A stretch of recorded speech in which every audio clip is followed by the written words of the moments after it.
We were both trying to come up with an explanation of why the candles were there, but there just wasn't one.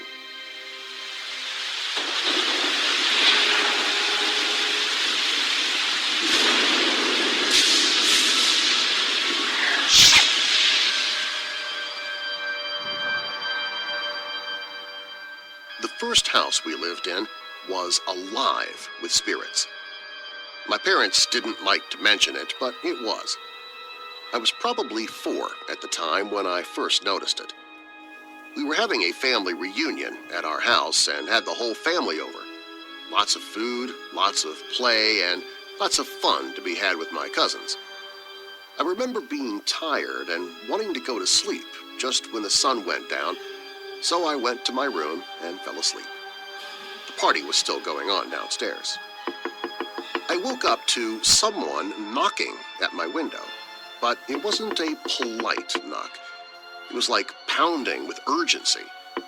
I didn't think anything of it, except that it was probably one of my cousins being mean or something. But the knocking hadn't stopped. It was just a constant knocking. I got out of bed to see who it was. I walked over to the window and opened my curtains, and while the loud knocking was still happening, there was no one there in front or on the side of the window. I remember breathing, getting really heavy, and tears forming in my eyes. I couldn't move. I was so scared. Somehow I broke free of this paralysis and ran out to the living room, which was empty other than the TV being on, the clock on the wall that said it was almost 4 a.m., and my mother fast asleep on the couch. It definitely wasn't my cousins at that time.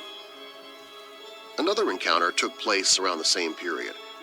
I woke up early in the morning while everyone was still asleep. I was making a bowl of cereal in the kitchen when I started to feel kind of weird. I opened the fridge door to get the milk, and I looked toward the other end of the kitchen and saw a hand. Just a hand, slowly fingering for me to come here.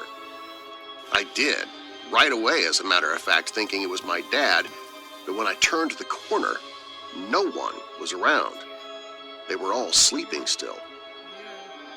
There were other things that happened, but what I do remember strongly is never feeling alone. Even if I was home alone, the house would feel alive. I think a lot happened in that